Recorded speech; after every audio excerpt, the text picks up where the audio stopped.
we would like to welcome to the podcast today, Mr. John Geringer.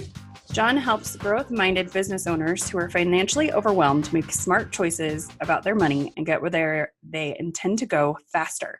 He does this by using his gift of coaching, his strengths of activator and maximizer, which I want to talk about later, and his acquired skills from growing up in a financially overwhelmed house, and 25 years in business, 25 plus. I did the math for you earlier. John has helped build 2 businesses to maturity and ultimately sale. Married for 23 years to his wife, and they have a teenage son together, plus their 2 rescue dogs who are considered their kids too. Thank you so much for taking the time to do this with me. I appreciate you. Yeah, you bet, Jamie. Thanks for having me on. So my first question is always the same. What was your first job?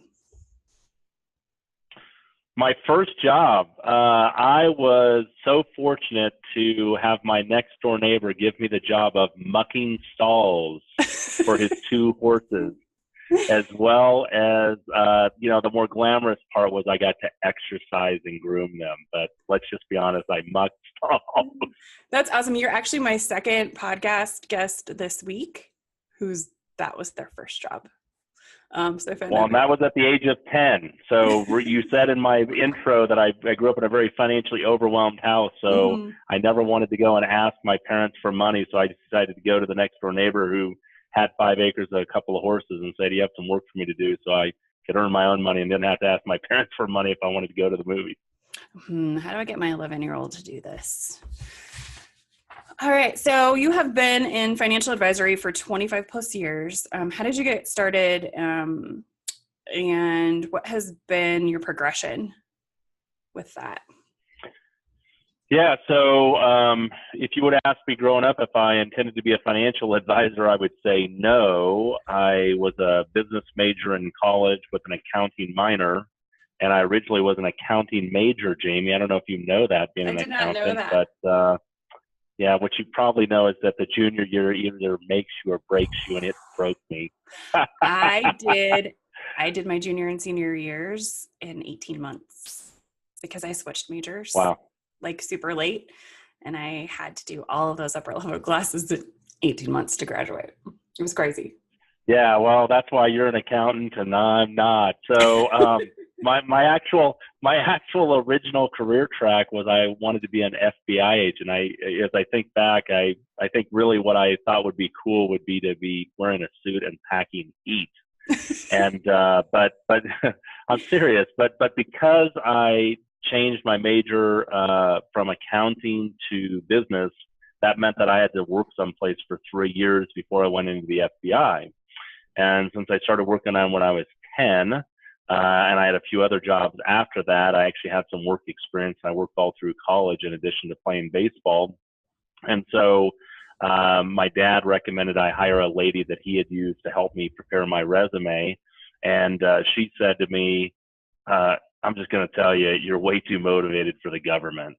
And she said, have you ever thought of getting into financial services? And I said, no. And so she said, let me introduce you. She said, I own this office building. Let me introduce you to a man who's in the business and just see what you think.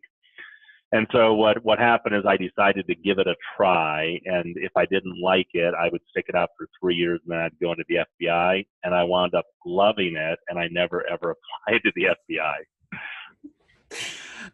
That's hilarious. So I'm actually thinking back to a career fair once, and they do the testing or whatever, and FBI agent was on my list of things I should be. Isn't that funny? There you go.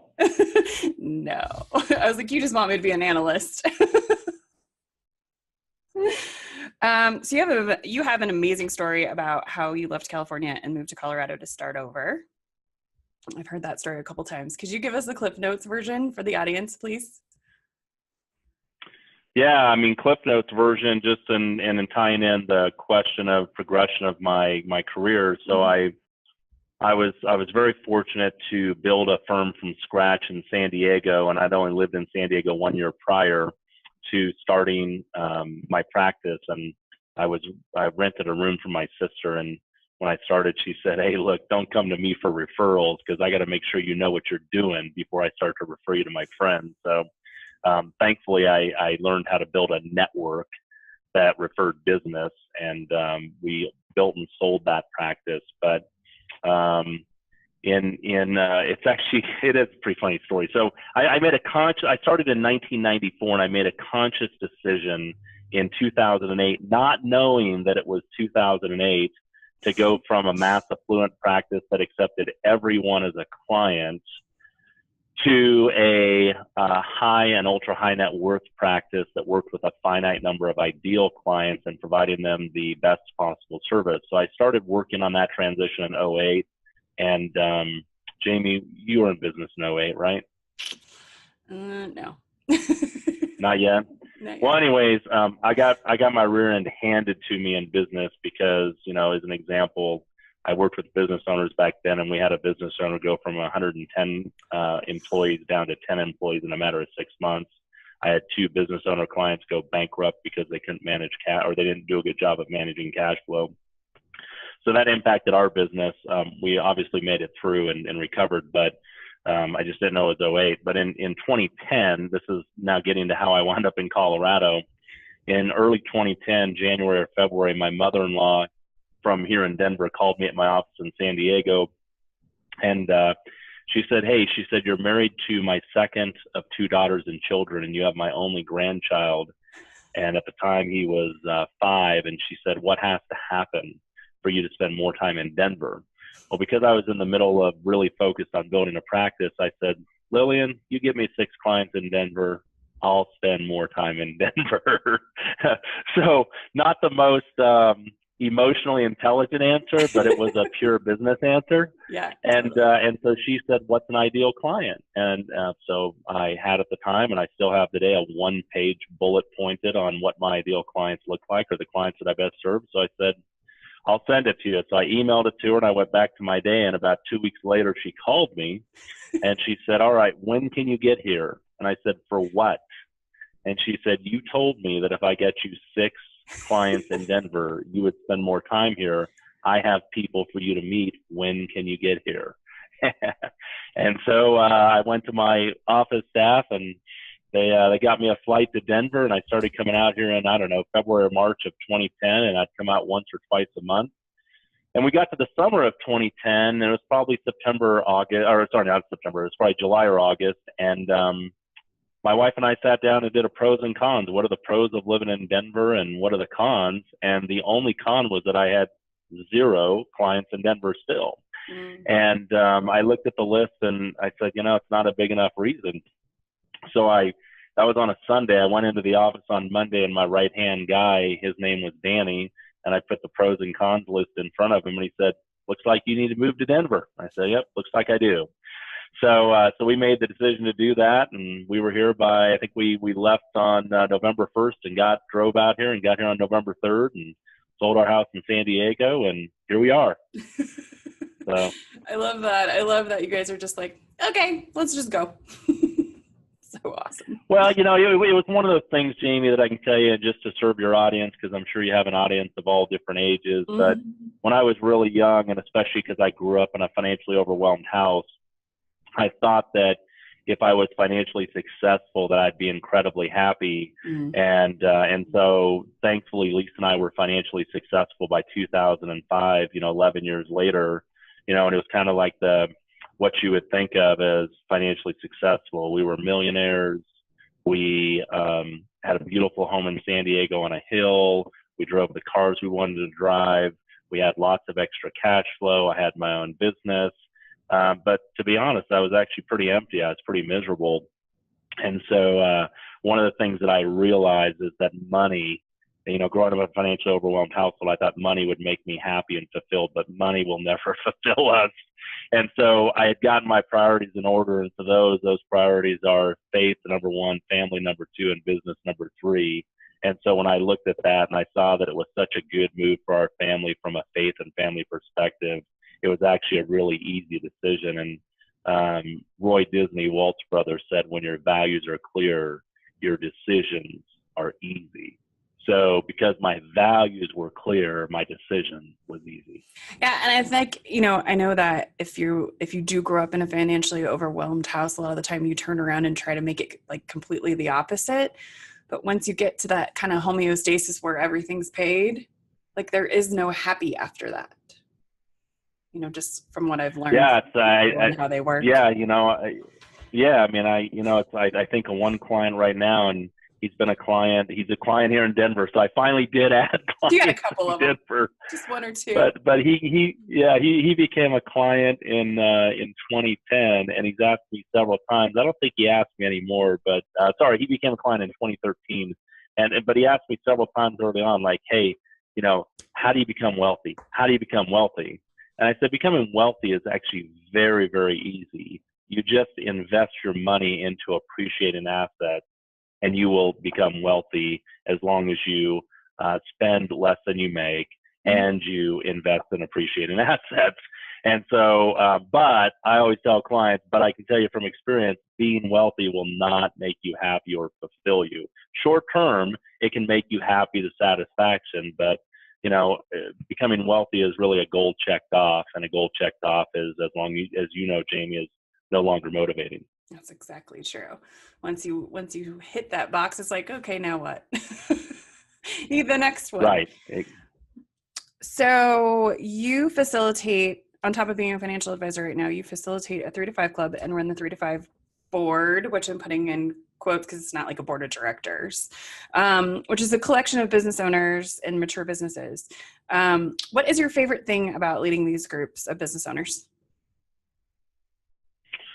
Well, my number one gift. So what I've come to know, and this is actually part of living a really fulfilling life, is that every single human being, there's even identical twins don't have the same fingerprints. Mm-hmm. So that means every single human being is a masterpiece. So we're all one of a kind.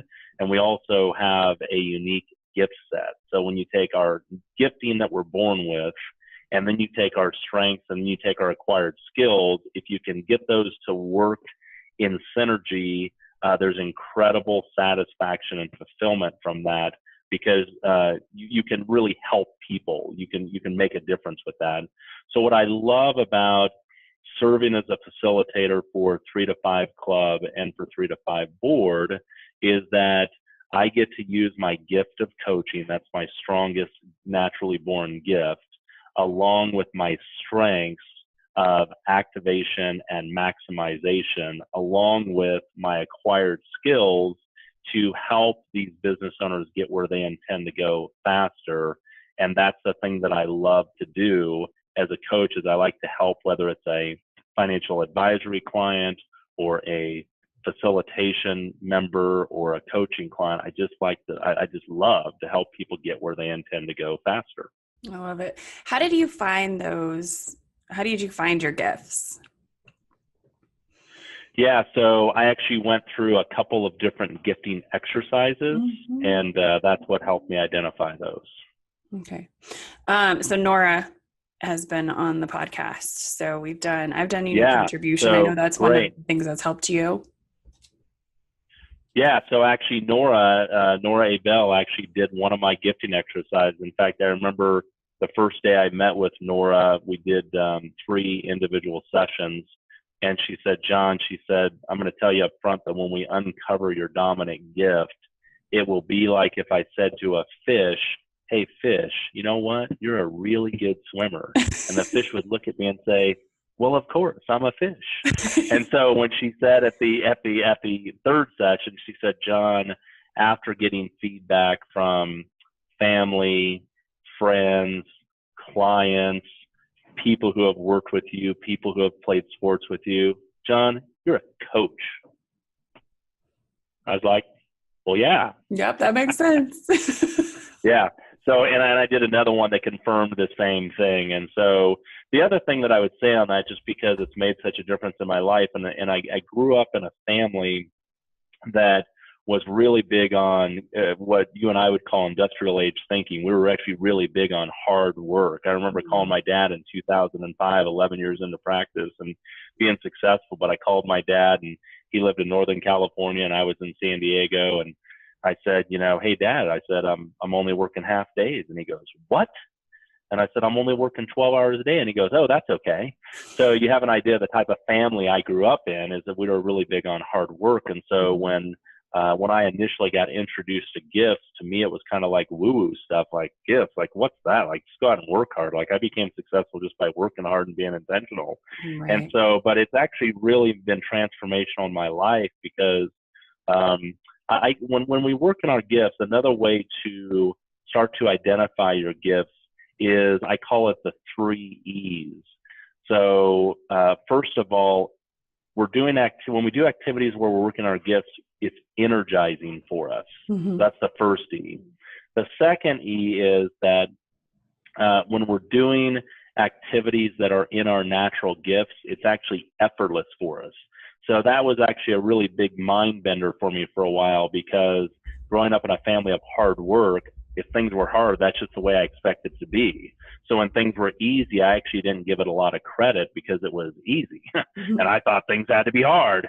And so, number one, it's energizing for you. Number two, it's effortless for you. And number three, you're really effective at it. Now, the way that I found that we know we're really effective at it is not that we say we're effective at it. It's actually other people say things like, man, I don't know anybody who can do that as good as you do that.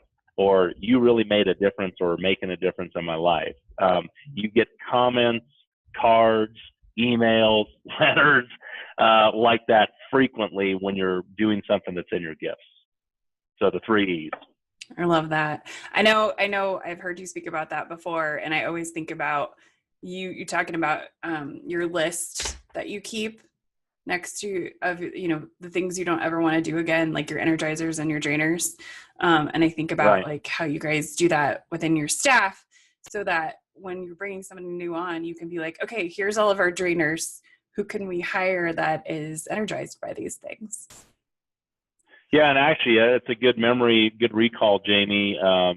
Keep a list of battery chargers and battery drainers. What am I doing that charges my battery? What am I doing that drains my battery or drains my energy?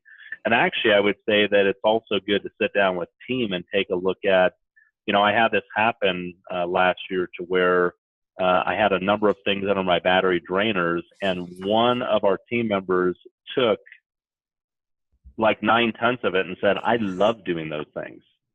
And so I'm like, you want it? You can have it. And so it was one way without even hiring somebody else to give her something that she wanted that energized her and to eliminate a number of things that actually were draining my battery. And one of the things that I've come to realize in the last year, Jamie, is I hope your audience appreciates this analogy, but you have to understand, I grew up with family, with parents who both grew up in the agricultural industry. So my mom grew up on farms in South Dakota, and my dad grew up on a vineyard in Lodi, California. And so this is a farming analogy, but I really believe business in life is a lot of farming, meaning that we need to prepare soil, we need to plant seeds, we need to water and fertilize. However, we need to pull weeds, because if we don't, as Jim Rohn would say, or he's now gone to be with the Lord, but he'd say the weeds will take over the garden if you don't pull the weeds. And so part of pulling weeds is actually eliminating the battery drainers from our life. And if we don't do that, they'll just suck the life out of us. Yeah, my friend Mal, who's been on the podcast, but she said the other day, every no is a yes. So every time you say no to something, you're, allowing something else to come in, and every time you say yes to something, you're not allowing other things to happen. So I thought that was really profound. And that's just right along with, what you just said about got to pull the weeds, got to stop doing the things. Yeah. And the other thing is, it's interesting too. We talk about the importance of having, you get to choose. You can choose to have an abundant mindset, or you can choose to have a scarcity mindset. And growing up in a household that was financially overwhelmed, and my dad grew up in the Depression, I'll just tell you that I grew up in a household that had a scarcity mindset. I bet. And so I've had to really work on my growth mindset. But I can tell you that just like on a vineyard, you have to prune back the vines so that they will grow back stronger. Well, in life, we actually have to prune back things so we can grow back stronger. So sometimes being in business, we might lose some clients. And if we have a scarcity mindset, we might be freaking out. But one thing I've learned is that if we look at that and say, okay, you know what, maybe I'm being pruned back for bigger growth. Where are my opportunities for bigger growth? And now I actually have the margin to take that on. I found that to be a very healthy growth mindset. And I found that to be true, that especially if we're working on intentionally on our business development and swimming upstream and working with larger clients, that from a standpoint of we have to prune back, or we need the smaller things to be pruned back so we have the margin to work with the larger clients.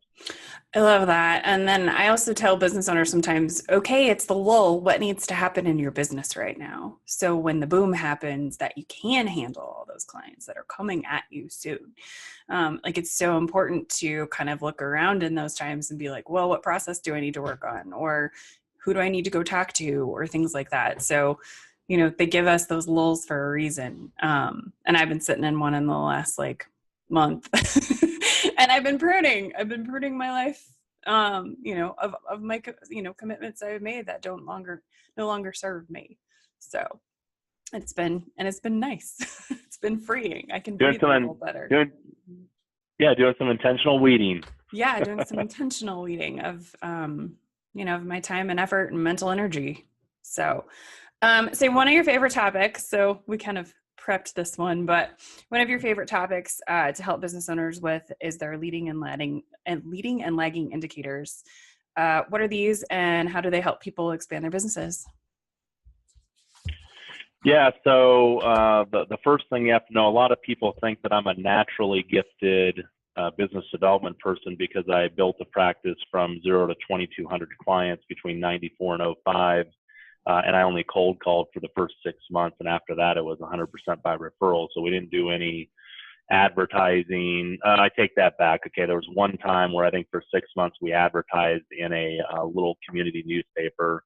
And I remember a couple clients I got from it. But other than that, it came 100% after that from referrals from the network. But I'm not a naturally gifted business development person. And so I can tell you that, so I started in 94. In 2012, I went through a business development course called Fast Track that is put on by Crankset Group. And for any business owner, I would say it is the best business development course I've ever been through. But one of the reasons it's the best is because it teaches you how to build a steady stream of potential clients to talk to. And there's not a lot of programs that teach you how to do that without spending massive amounts of money on advertising to generate leads. Mm-hmm. And so it not only teaches you how to generate the leads, but then also how to build really good human relationships. And then it's not about salesmanship. It's really just about being human. But one of the best things, the reason I'm a raving fan of leading and lagging indicators, is that I actually picked this up out of that course. And so, success is quite predictable if we're doing the right things. And so let me talk a little bit about leading indicators first. So relative to a leading indicator, if we're talking about business development, let me give you a picture first before I get into that. A leading indicator is like if you had 1,000 dominoes lined up and you hit the first domino that knocked down the next 999, mm-hmm. that first domino is the leading indicator.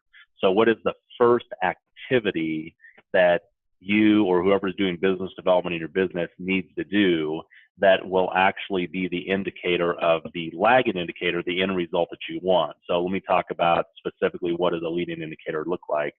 So if we're talking about business development, a leading indicator is usually going to be the number of connections. And when I say a connection, for me, I define a connection as scheduling either one of two things. But for me, my definition is a connection is somebody that I ask to meet with me, that I've been introduced to, because 100% of my business comes from referrals. So somebody that I ask to meet with me who has the possibility of becoming a client. That's a connection for me. Mm-hmm. I can tell you that other people, as a leading indicator, they'll define connection as the actual number of people they actually meet with who have the possibility of becoming a client of theirs. So you get to make your own business rules, so you can do that. But I would say in business development, it's either a connection or it's a conversation. And when I say a conversation, it's a conversation specifically where you have actually given somebody the option or the offer to hire you. So you've made an ask of saying, it could be as simple as, based on what we've talked about, Jamie, I'm confident that you would be a really good fit for our firm and we would do a really good job for you. The next step would be to complete the necessary paperwork. Is that something you would like to do? So that's making an offer for somebody to hire you. And so a conversation. So I'd say on the leading indicator side for business development, it's either a connection or it's a conversation. And let me just stop there and see if you have any clarifying questions before I go to lagging indicators. I guess my question, and I think everybody's question, is always, how do I find that leading indicator? Yeah. So, well, on one hand, I think that I've given the answer. So I would say that from there having that answer, I would go out and try. So I believe that business development, a big part of it is about taking action and doing something. And so from a standpoint of, I would start and test it and say, okay, I'm going to go ahead and start with, the definition of connections being somebody that I ask to meet with me who I'm confident can buy from me. I'll start with that. And then Jamie, let me talk about lagging indicators for a second, and then let me pull this together. Sure. So you can track all three. Does that work for you? Yeah, totally. Because I think they work best when you understand all of them. So. Yeah. So, on the lagging indicator, if I go back to the domino example, of course, the lagging indicator is that, hey, the 1,000th domino fell down, but the other 999 did too in the process. So it's the ideal outcome that you want is the lagging indicator. So in business development, the lagging indicator is I landed a client, or it's the amount of profit, or it's the amount of revenue. But I like to use either number of clients that you added or profit that you increased. And so what we would put this into is, if you want to make it really simple, put it into what we call the 3 C's, which would be on a weekly basis, measure how many people did I ask to meet with me who could buy from me. That's a connection. And then you always have to have a time where you offer somebody to do business. I mean, very rarely, either we actually had an example this week to where we were meeting with a very large prospect and we answered all the questions and they actually looked at us and said, so what's next?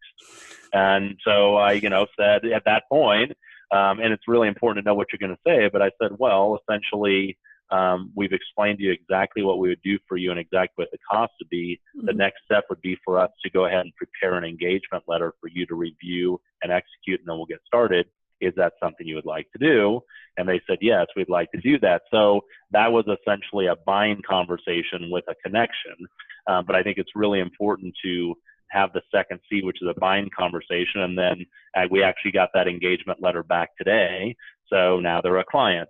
I consider them a client when we get signed paperwork back, but not until then. If they gave me a yes on Monday verbally, but we actually got the contract back today, now I consider them a client. So just remember the 3 C's: connections, conversations, and clients. And I can tell you that some of my peer business owners actually only use 2 C's. They only track buying conversations and they track the number of clients they have, as an example, as the lagging indicator. So leading indicator for them would be buying conversations, lagging indicator clients. Is that you? Yeah, that's mine. Yeah. So, and in full transparency, I mean, I think just one of the things I've learned is the importance of being transparent and authentic. And in full transparency, I think it's probably for me, my scarcity mindset that gets in the way, that I'm like, I don't know if I'd do as well if I only track buying conversations and clients, because I just know that in order for me to have buying conversations, I have to be connecting with people who have the possibility to buy from me and have a an initial meeting with them. So, but the great thing is, as you know, Jamie, we get to make our own business rules. And my favorite. So you made yours, I made mine. Yeah, for me, I spend a lot of time making connections that might never be clients or might never give me clients. So it's a waste of time for me to just track connections. But it's those buying conversations and their conversion is the big thing for me. So that's why I do it, just because I spend a lot of time having coffee with people who will never be clients and should never be clients. But I'm there to help them, or, they want to talk about something, or they just want to make a connection also. So. Yeah, no, I think you bring up a great point. And on that, so just for clarification, this is just what I track purely for business development. But like you, I have a lot of meetings with people that probably will never become clients, or the intention of the meeting is to become clients. Again, I'm just helping them. Mm-hmm. But it's just, I know, as an example for me, what I know is that if I want to add one client, then I need to ask 3 people who have the possibility, who I'm pretty confident have the possibility of buying from me. I need to ask 3 of them to meet with me. Mm-hmm. And then I know that out of those 3, 2 of them will go to a buying conversation. And out of those 2 that go to a buying conversation, 1 of those will become a client. So again, what I said early on is everything. Exactly. And so what I said up front is success is quite predictable if you know your numbers. I really know my numbers. So I just know that in order to have 1 new client, if I'm looking to add clients, then I need to reach out and schedule 3 meetings, or ask 3 people to meet with me who have the possibility to buy from me. That's awesome. I love it. Thank you for explaining that. Appreciate it. Yeah, my pleasure. You bet.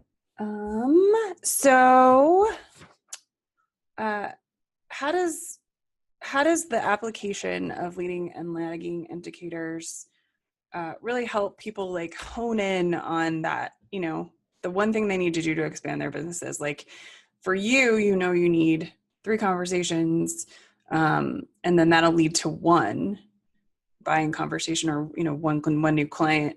But how does this help people like really just kind of blow up their businesses? Like they're like, I got to bring people in, how does this do that for them? I mean, you've explained how it does it for you. Like, can you give me an example of another client or somebody you've worked with or somebody you coached where you're like, this is how we do this thing, and watched it just explode? Well, I think potentially the better example, Jamie, and I can come back to your first question, but I think the better example would be just using my career trajectory. Mm-hmm. So, when I built the practice in San Diego by referral, the only measurement was how many clients did we add a month, but I had really no way to actually tell if I added 5 clients a month or 10 or 15 clients. I really didn't have a way to know how I actually got there.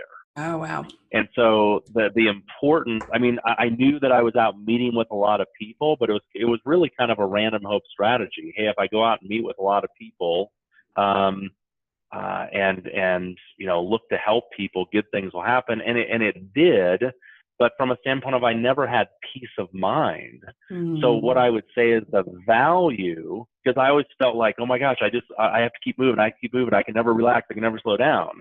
Mm-hmm. And so the value of having leading and lagging indicators is that I know that if I want to dial up the results of business development or dial them down, I know exactly what number that leading indicator, how many people I'm going to ask to meet with me this week that have the possibility to buy from me. So you really have control over your revenue. You correct. have control. That's really cool. Correct. Yeah, correct. So you just have an easy way to literally, you were using like the example of a dial to dial it up or dial it down. Yeah. I'm visual. So like I could just see the revenue going up. Yeah, me too. Going down. Yeah, exactly. Oh crap, I need like 2 more connections to get to that next click or whatever it is. Right. Exactly. I love it. So, yeah. Cool. Thank you so much. That was super helpful. And it was a good it was a good refresher for me. It's been a while since I've tracked, so I need to get back to that. Okay, so before I ask my last question, what is the easiest way for people to find you? I'd say the easiest way for people to find me would be go to PCMstrategies.com or just email me at john@PCMstrategies.com. So Awesome. P like peak, C like capital, and M like management. Awesome. And strategies. So. We'll link all that in the description box so people can find you. Awesome. Thank you. Okay, last question. What would be your number one piece of advice for a business owner who is looking to grow their business? I can only pick one. You can give me two if you really want to. Okay. Give me a big one. The first one would be less is more. Mm-hmm. So really narrow down the type of client you're going after, and also the strategy or strategies you're going to use to find that client. And so I'd be, really clear on who are you going, what's your target market, and then how are you going to find them, and use like 1 to 3 strategies for actually finding them, not 7 or 8. So less is more would be my first one. And then my second one, since you were kind enough to give me 2, my second one would be outside eyes.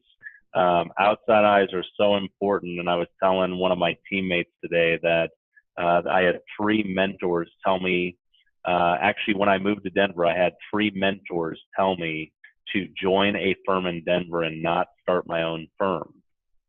And in full transparency, I was a little bit arrogant and prideful because of the success I had had in San Diego. But again, my practice was different. I had gone from a mass affluent practice in San Diego to now focusing on working with high and ultra high net worth, which requires an incredible level of trust. And so I actually didn't do that initially. I did eventually, but it cost me hundreds of thousands of dollars, literally almost cost me my marriage. And if I take and calculate the hundreds of thousands of dollars on compound interest over my lifetime, that one decision is going to cost me millions of dollars. That's such a financial advisor answer. Just being transparent. So, no, I love it. So I just say the importance of outside eyes. And when, I told this team member today, he's a year out of college and very bright young man and has an MBA and a degree in finance. And I said, look, when you have 3 people tell you the same thing, do it. Do what they tell you to do. Yeah, you should listen. You should listen, and you and I wouldn't be talking today if 3 people in my first year of being in Denver didn't tell me to join a 3 to 5 club. And because after the third one told me to join a 3 to 5 club, that's when I actually looked into it more seriously and met Chuck at the time. And, and you and I wouldn't be talking today if I wouldn't have listened to that, but that's actually been transformational in my life as a human being and also as a business owner. Yeah.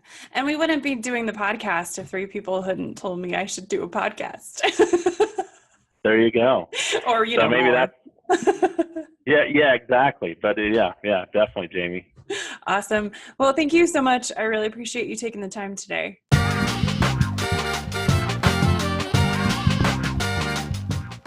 Hey y'all, thanks for listening. If you found this podcast to be inspiring, helpful, and entertaining, please like and subscribe. This helps us grow the community and reach more people. If you are interested in learning more about this episode's guest or accessing any of the books or other resources mentioned in this episode, be sure to check out the description box below. Until next time, be abundant.